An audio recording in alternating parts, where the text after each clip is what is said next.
Now, if you don't know, we're Scribble, a writing tool that helps writers create more compelling books, and we're a bit obsessed about story structure. So in today's tutorial, I'm going to show you how to free yourself from this idea that story structure templates hold you back creatively. I want to do this because here, when I'm in Scribble, you'll see that I have this option to create a novel based on a template. And when I do this and then jump over to my plot visualization page, here you'll now see that I have a 24-page book with all of the acts laid out and the plot points in place and even little summaries for each chapter.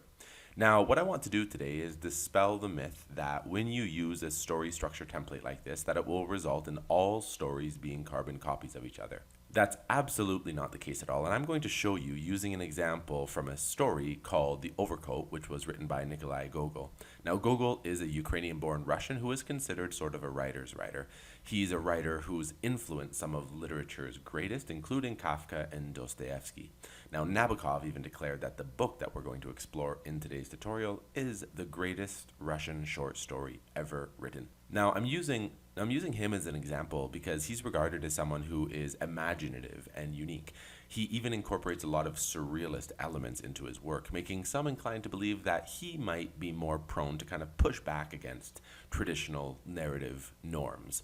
And the thing that I want to show you, and I hope that at least to some degree shocks you, is that this book, as creative as it is, as respected as it is in artistic communities, is still very rigid when it comes to structure. In fact, what I'm going to show you is that it uses entire parts of this template, which you see in front of you now. Now, we're not going to look at every section of this book and every plot point, but I am going to look at the first act here. Now, remember, if you want to follow along and set this plot template up for yourself, all you have to do is head over to Scribble, create a new book, and then when prompted to add chapters, just click on this button here, which allows you to use a template instead of creating the chapters manually. After that, you'll have 24 templated chapters in front of you. Now, what I hope you get from this tutorial is that it's not so much the structure of a story, so much as the contents within that structure that determines the experience for both you as the author as well as your readers. And this gives you, as the author, a lot of room to express yourself creatively. These structural guardrails often aid you because as your focus tightens, your creativity is heightened because extraneous information is filtered out. Now, for the most part, readers are looking for a sense of familiarity when it comes to form. You don't need to wow them with your creative reinterpretation of Aristotle's Poetics. You don't need to rebelliously cut out the end of a novel just for the sake of breaking rules. And you don't need to create a character with no character arc just to say you created a character with no character arc. Now, don't get me wrong, there's some amazing novels out there that break a lot of rules. For example, Borges has stories with no main characters even. But if you're just starting out, follow the advice of Picasso when he said, learn the rules like a pro so you can break them like an artist. But again, I don't think the concepts of rules and artistry are opposing forces here in any way. They are complementary and codependent in more ways than not, as I'm about to show you. And I think part of this misconception arises because often when teaching story structure, authors or teachers often cite the quintessential commercial novels of our time.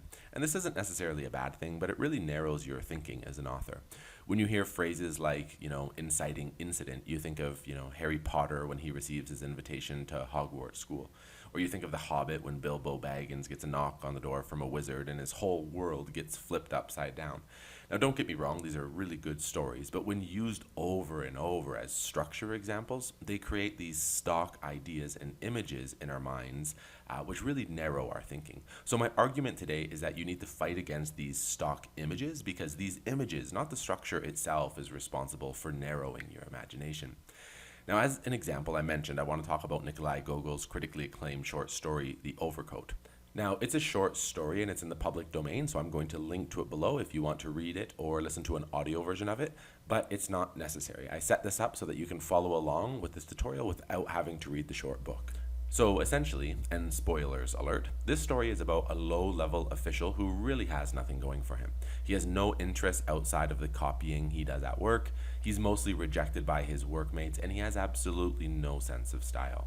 But his entire world changes when his old coat, which is so worn by the forces of time, is damaged beyond repair, and our protagonist is forced to buy a new overcoat.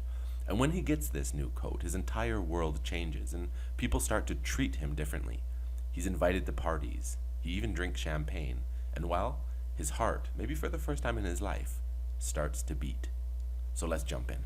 So let's take a look at our Scribble plot template here. Now here we can see what chapter 1 suggests we write about. It says we should introduce our ordinary world, create empathy for the characters by introducing their flaws, introduce the readers to problems of the protagonist, as well as establish place, time, and world. Now surely someone like Gogol wouldn't start in such an obvious place, right? Well, wrong. So our story starts off below with the introduction of the protagonist, Akaki Akakovich. So in a certain department serves a certain official. Not a very prominent official, it must be allowed. Short of stature, somewhat pockmarked, rather red-haired, rather blind. Next we learn about the protagonist's occupation. When and how he entered the department and who appointed him, no one could remember. However, much of the directors and chiefs of all kinds were changed. He was always to be seen in the same place, the same attitude, the same occupation, the same official for letters, so that afterwards it was affirmed that he had been born in undress uniform with a bald spot on his head. The book continues. No respect was shown him in the department. The janitor not only did not rise from his seat when he passed, but never even glanced at him, as if only a fly had flown through the reception room. Now this first narrative container continues by exploring in more detail how his co-workers ridicule and bully him.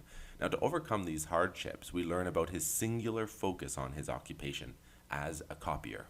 It would be difficult to find another man who lived so entirely for his duties. It is saying but little to say that he served with zeal. No, he served with love. In that copying, he saw a varied and agreeable world. Okay, so now we've set up this world, and it's pretty bleak. But now, according to our Scribble template here, we need to start breaking this world. Our second chapter template says, strange beginnings. Your character needs to navigate the meaning of an unusual occurrence. First hints of something new on the horizon. Okay, so how does this fit into the overcoat? So, on his walk home, Akaki notices the bitter cold getting through his cloak, which makes him really uncomfortable. The book states that after work, when examining his overcoat at home, he discovered that in two places, namely on the back and shoulders, it had become thin as mosquito netting. The cloth was worn to such a degree that he could see through it, and that the lining had fallen into pieces. And then we learn a little bit more about this old coat. We continue. You must know that Akaki Akakovich's overcoat served as an object of ridicule to the officials. They even deprived it of the noble name of overcoat and called it Akapota. Now at this point, our protagonist needs to bring his coat to Petrovich, a local tailor, in order to ask him to repair it. Ascending the stairs, Akaki Akakovich pondered how much Petrovich would ask and mentally resolved not to give him more than 2 rubles. So here we see the protagonist is set on repairing, not replacing his old cloak. But problems arise when the tailor, Petrovich, spreads out the coat in his hands and says, no, it's impossible to mend. It's a miserable garment. Now the protagonist continues to plead with the tailor, but to no avail, and the tailor finally commands, but it is plain that you must have a new overcoat. So here we're in a place where the protagonist is losing control of their ordinary world. Plot point 3 states that your character starts to lose control over their plans and their ordinary world. Protagonist reacts emotionally, often grasping at straws. So the book continues. At the word new, all grew dark before Akaki Akakovich's eyes, and everything in the room began to whirl around. The protagonist then musters the courage to ask how much this new coat will cost. Well, you would have to lay out 150 or more, said Petrovich. 150 rubles for an overcoat? Shrieked poor Akaki Akakovich. Shrieked, perhaps for the first time in his life. Yes, sir, said Petrovich, for any sort of overcoat. If you have marten fur on the collar or a silk-lined hood, it will mount up to 200. Now, in this section, just before the inciting incident, you often hear about the refusal to the call. The protagonist is being pulled in one direction, but they push back against this looming change. They don't want to cross this threshold into uncharted territory, and the same is true here in The Overcoat.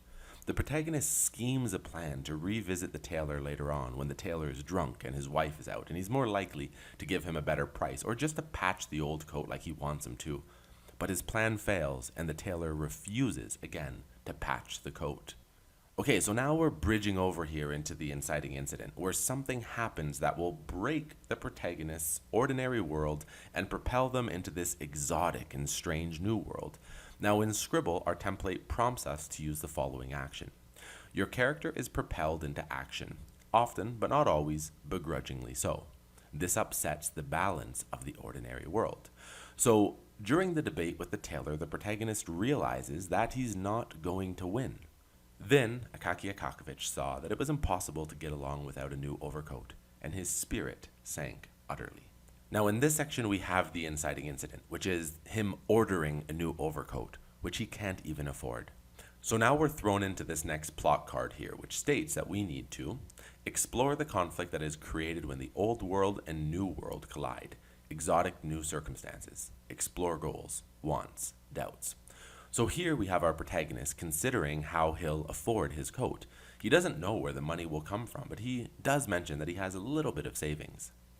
At the end of each half year, he counted over the heap of coppers and changed it into a small silver coin.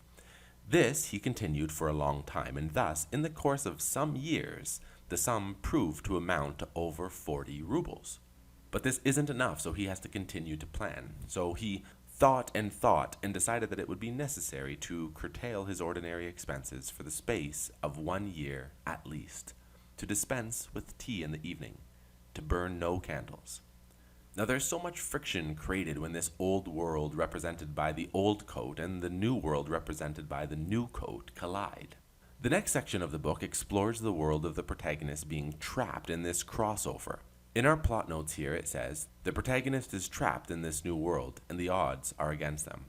The book continues with the protagonist reflecting on his transition into this new world and the sacrifices he's making to be able to afford this new coat. So the book continues. To tell the truth, it was a little hard for him at first to accustom himself to these deprivations, but he got used to them at length, after a fashion, and all went smoothly. He even got used to being hungry in the evening. But we learn more about the character and the increasing importance of his goal when it's stated that he made up for this pain by bearing ever in mind the thought of his future coat. From that time forth, his existence seemed to become, in some ways, fuller, as if he were married, as if some other man lived in him, as if he were not alone and some charming friend had consented to go along life's path with him, and the friend was no other than that overcoat, with thick wadding and a strong lining, incapable of wearing out. He became more lively, and his character even became firmer, like that of a man who's made up his mind and set himself a goal. Fire gleamed in his eyes. Occasionally, the boldest and most daring ideas flitted through his mind. Why not, in fact, have marten fur on the collar? The thought of this nearly made him absent-minded. Okay, so now on this plot card, the protagonist comes up with all of the money for the coat, and the section ends by saying, his heart, generally so quiet, began to beat. So as you can see, we have this incredible story about something so simple yet so powerful and dramatic unfolding. Now previously, before I told you this story, if I told you that a good inciting incident could be buying a coat, you might think, no, that won't work. How could I make that interesting? But as you can see, it's good writing and creative thinking that makes it interesting. So as you can see, structure isn't fighting against creativity here. It's housing it. We're hitting all of these structural benchmarks, but as readers, we hardly notice it. It's invisible. It doesn't feel templated or like it's a copy of anything. It's unique and creative, even though the structure is quite rigid. So don't rebel against this structure, especially if you're just starting out. Just learn how to look at it more creatively. So that's all I have for you today, and I hope you found this valuable. Also, remember to check out Scribble, linked to below, which is the writing software profiled in this video. Essentially, it's a tool for writers looking to improve their writing quality as well as their productivity. So thanks for stopping by today, and don't forget to subscribe to our channel to get more writing tips.